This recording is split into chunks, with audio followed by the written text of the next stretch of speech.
आज আমি oil free একটা মাছের রেসিপি করব। তো এখানে আমি কিছু ট্যাংরা মাছ নিয়েছি। এটা সাদা ট্যাংরা, এটাকে অনেকে পাবদা ট্যাংরা বলে। এখানে আমি কড়াই বসিয়ে দিয়েছি, কড়াইটা আমার গরম হয়ে গেছে। এবার একটা একটা করে মাছ আমি দিয়ে দেব। মাছগুলো আমি একটা একটা করে দিয়ে দেব। সব মাছগুলো আমি দিয়ে দিয়েছি। এবার একটু ঢাকা দিয়ে দেবো এক পাশ ভাজা হওয়ার জন্য। এবার আমি ঢাকনাটা খুলে দেখবো মাছের এক পাশটা ভাজা হয়েছে কিনা। আমি একটু মাছগুলোকে উল্টে দেব। আমি মাছটাকে উল্টে দিলাম। দেখুন এক ফোঁটা তেল আমি দিইনি, কত তেল বেরিয়েছে মাছ থেকে। এবার আরেকবার আমি ঢেকে দেব।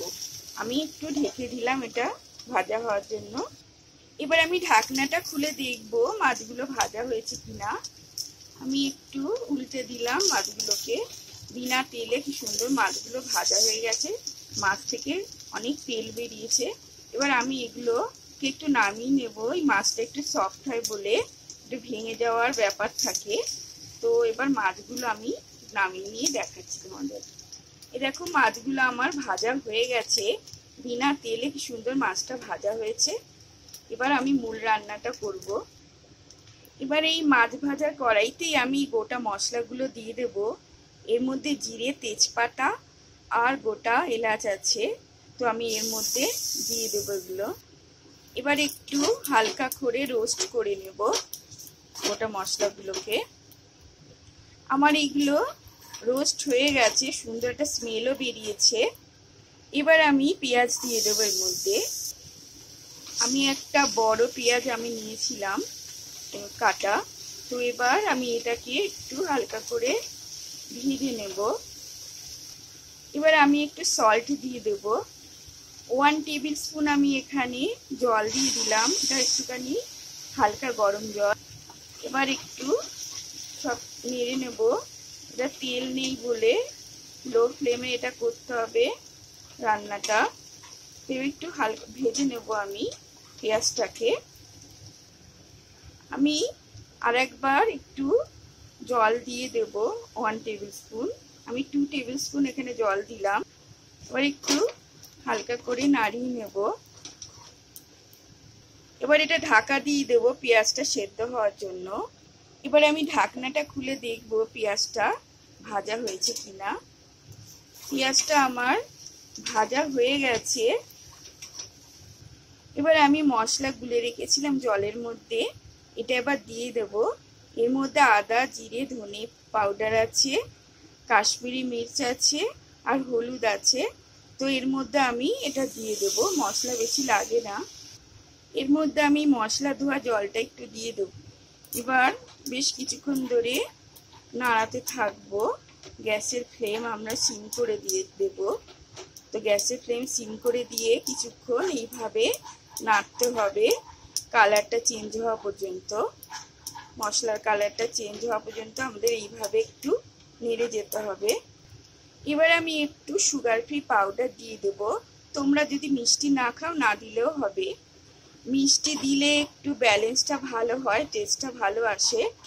তো এইভাবে একটু আমি নাড়িয়ে নেব সব একসাথে। এবার আমি কিছুক্ষণের জন্য ঢেকে দেব। এবার আমি ঢাকনাটা খুলে দেখব মশলাটা কতটা ভাজা হয়েছে। মশলাটা আমাদের ভাজা হয়ে গেছে, কতটা তেল বেরিয়েছে, বিনা তেলে তাও মশলা থেকে তেল বেরিয়েছে। এবার আমি আলু আর এখানে আছে কাঁচকলা, এটা আমি দিয়ে দেবো এর মধ্যে। কাঁচা লঙ্কাও আছে এর মধ্যে। এবার সব একসাথে আমি একটু মিশিয়ে নেব মশলাটা, সবজিগুলো। এবার আমি হালকা একটু গরম জল দিয়ে দেব। একটু আমি সবগুলো একসাথে মিশিয়ে নেব। এবার আমি এর মধ্যে আমি 1 টিস্পুন ব্ল্যাক পেপার দিয়ে দেব, গোলমরিচের গুঁড়ো। এটা দিলে টেস্টটা খুব ভালো হয়।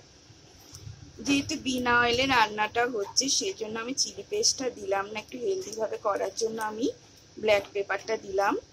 তো এবার আমি কিছুক্ষণের জন্য ঢেকে দেব।